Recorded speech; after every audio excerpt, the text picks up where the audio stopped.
ছাত্রছাত্রী তোমরা সবাই কই কারেন্ট হালার ফালাগো ভিডেন লাগবে। সকাল হইতে দেখা যায় বিয়েল পর্যন্ত 100 ফির কারেন্ট যায়, হ্যাঁ ঘন্টা দিয়ে কারেন্ট থাকে না, আর সন্ধ্যার পর তো কারেন্ট পাওয়াই যায় না।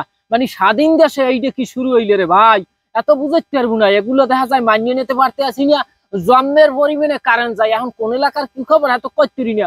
এ কলাপাড়াবাসী কোথায়, সবাই একটা জাগর তোলো। এই সৈরেসার কারেন্টকে জেবিলে হোক জোতার দিয়ে ভিড়ে গেলো তারাই তৈরি। মানে এইটা কোনো কথা? হয়তোরা কারেন্ট দিস নি রে বাবা। মানে এমন একটা ষড়যন্ত্র শুরু হচ্ছে যে তোকে ভাতে মারবো, চাউলে মারবো, ডাইলে মারবো। মানে সব জিনিসের দাম তো এখন বেশি, সেটা বাদ দিলাম, কারেন্ট এত যাইবে কা? আপনি চিন্তা করেন, এখন তো গরমকাল না, এই ফ্যান ব্যবহারের চালান লাগে না, বৃষ্টি পড়তে থাকে কারেন্ট থাকে না। মানে কালগো বিশেষ করে দেখা যায় সারাটা দিনে যায় আয় 5টা বাজে কারেন্ট গেছে, রাত 8টা বাজে কারেন্ট দিচ্ছে। চিন্তা করেন এত কি দৌড়রা হয়? অগো জোতার দিয়ে ভিড়াইতে দেখা যায় এই সৈরাচারী কারেন্টের এই যে কর্তৃপক্ষদেরকে। মানে কি বলবো এখন, এগুলো বললে দেখা যায় কোনো লাভ নাই। সবাই একতাবদ্ধ হইয়া ওই যে দেখা যায় ওই যে স্বৈরাচারী সরকারকে যখন বাংলাদেশের মানুষ লড়াইতে পারবে দাদু, তোমাকেও কিন্তু সামান্য সময় লাগবে। তোমাকেও ওই যে যদি হোগার উপরে পরে আনে দেখা যায়, তাইলেই তোমরা সোজাই দেবে না। এখন এই হোগার উপরে দেবে কিনা? এই ছাত্রছাত্রী সবাই ওই যে কি করে ওটাকে আওয়াজ তোলো বা ছাত্রছাত্রী সবাই মিলিয়া তদারকি করতে যে কোনো মুহূর্তে কারেন্ট অফিসে যাওয়া উচিত। এবং কেন তারা বারে বারে এই রকমের কারেন্ট নিয়ে দেখা যায় খেলাবেলা সিনিমিনি করে, এত পরিমাণে যে ওরা ছলনা হটতে আছে, দেখা যায় প্রেমিকাও করে না রে ভাই।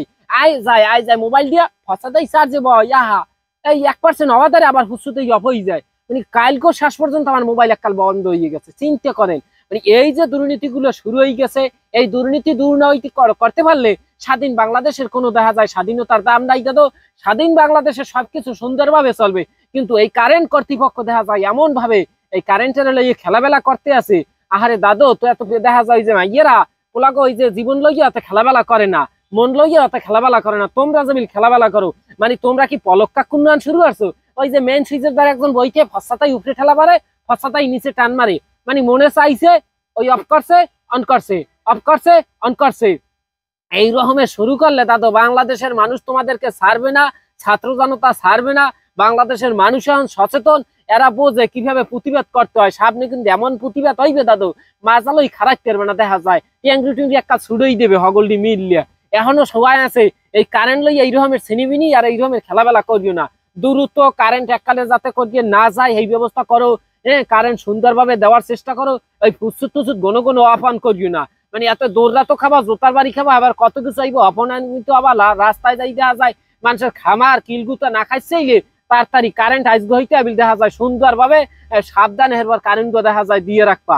এগুলো দেখা যায় ঠিক নিয়া সুন্দরভাবে কারেন্ট দিয়ে রাখবা দাদু, এগুলো কিন্তু ঠিক নিয়া। যাই হোক, এখন কথা হচ্ছে যাইয়া আমরা সাধারণ মানুষ, আমরা কলাপাড়াবাসী খুবই দেখা যায় এই কারেন্টের বেতিস নেয়, ঘুমাইতে পারি না, খাইতে পারি না। আবার দেখা যায় সমস্ত কাজকর্ম একালে স্থগিত হইতে। আপনাকে কোন কোন উপজেলার জেলার অবস্থা এইরকম একটু কমেন্ট করিয়া জানাই দেন। এই কারেন্ট কর্তৃপক্ষদের কি করা আছে সেগুলো একটু বললে যাইয়েন। যাই হোক, কালাবাই পেজটিকে একটু ফলো দিতে বলবেন না, একটু ফলো দিয়ে পাশে থাকেন। ভালো থাকেন, সুস্থ থাকেন, দেখা হইবে আবার আপনাকে লাগে সামনের কোনো ভিডিওতে।